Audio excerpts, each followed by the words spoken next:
misaayilonni balali'uu isaanii duram osoo saayiraniin hin iyyin duram osoo seenan abiddatti hin jijjiiramin dura golgadoo kataa duuba meeshaan tokko ni jiram. Callinni isaa akka malee ulfaataa ta'e sammuu pireezidaantotaa irratti dhiibbaa uumam. Hirriiba jeneraalotaa hordofee abjuu isaanii jeeqam. Callisa dhokataa sana keessas jechi tokko ni jiraatam. Shahaab Sadim Waashingitanitti sagalee guddaadhaan kan hin dubbatamne, Teelaaviif keessatti akka tasaa kan hin barreeffamne, garuu yeroo hunda kan argamu. Yeroo wallabdeen Iraan, Ameerikaa fi Israa'el gidduu jiru kiyyootti galfametti, yeroo balaan abiddaa naannicha marsee jirutti, maqaan kun irra deddeebiin ka'uu jalqabeera. Kutaa waraanaa keessatti, ibsa jeneraalotaa keessatti, abjuu halkanii keessatti dhokatee hafuura isaa liqimsee dhaabbata. Shahaab Sadim misaayila yeroo hunda dhageessuu miti. Misaayilotaati yaadattuudha. Adda baafamee ijaarame, dhiibbadhaan kan qarame, yeroo dippiloomaasiin kufeef kan qophaa'e. Ameerikaan doonii yeroo sochooftu, yeroo Israa'el ittisa ishee cimsitu, Iraaniin ariifattu ni eegdi. Shahaab Sadim waa'ee mirkanaa'u malee waa'ee saffisaa waan hin taaneef ni oduu qofa miti. Ulfaatina oduu kana duuba jirutu kanam. Ni gaaddidduu balaa hunda duuba jirudha. Akeekkachiisa hunda duuba callisa jiru. Sababni isaas wanti humnoonni ciccimoon duubatti deebi'aniif illee kanaaf. Kana jechuun Shahaab Sadidha. Hooggantoonni addunyaa waa'ee marii fi of qusachuu yeroo dubbatan, wallabdeen Iraan, Ameerikaa fi Israa'el gidduu jiru haga cabbii Awurooppaatti diriire. Gaaddidduu koriidaroota dippiloomaasii keessa meeshaan loojikii kan dirree waraanaa jijjiiru gammoojjii Faaris keessa jira.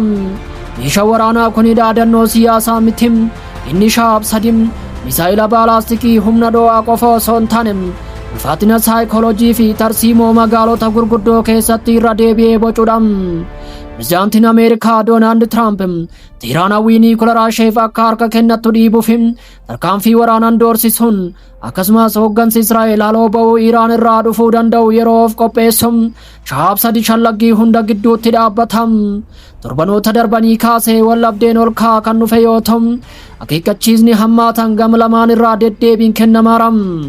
USA'n humna galaana fi qilleensaa baha giddu galeessaa keessatti balaliisuun Iraan deebii mormii fi akeekkachiisa doorsisaa kennuudhaan haleellaan kamiyyuu gara waraana naannootti jijjiiramuu akka danda'u beeksiste. Mariin karaa duubaa wallabdee hir'isuu danda'u yeroo qaawwal immoo keessa socho'u ejjennoo waraanaa Waashingiteen cimeera. Daayinaamiksii kana keessatti Shahaab Sadim meeshaa waraanaa caalaa deebii sarara lubbuu sodaachisaa Iraan humnoota gurguddoof kenniteedha.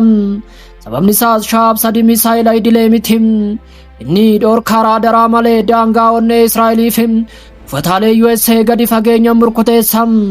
Jeneraalonni Ameerikaa fi Israa'el bu'uuraalee Niikolaraa fi uffatalee waraanaa Iraan irratti haleellaa raawwachuuf yeroo yaadan, Shahaab Sadim kutaa namni tilmaamuuf rakkatu keessatti akka nama guddaa tokkotti mul'ata. Gaaddidduun isaas waan hunda jijjiira. Madaallii waraanaa Waashingiteen keessatti, karoora ittisaa Teelaaviif keessatti, dippiloomaasii magaalota gurguddoo Riyaad irraa haga Biraazilsitti, qorichi warra quufanii Shahaab Sadim osoo sagalee hin dhageessisin, gaaddidduun isaa jeneraalota warra dhiyaa hirriiba dhorke. Kanumaaf jecha akeekkachiisni waraanaa Tiraamp of eeggannoodhaan hidhameera. Hooggansi Iraan haleellaa USA yookiin Israa'el kamiyyuu humna dhokachuu hin dandeenyeen deebii akka argatu irra deddeebiin akeekkachiiseera. Kanuma waliin biyyoonni guutuu galoo galaanaa dhimmoota nageenyaa hedduu irratti USA waliin hiriiranis deettiin misaayilaa Teheraan waltajjiiwwan baalaastikii fi fageenya gabaabaa dabalatee balaa hamaa buufataalee loltoota USA guutuu naannichaa rukutuu danda'u ta'ee hafeera. Kunis kiyyoo tarsiimoo adda ta'e uumeera.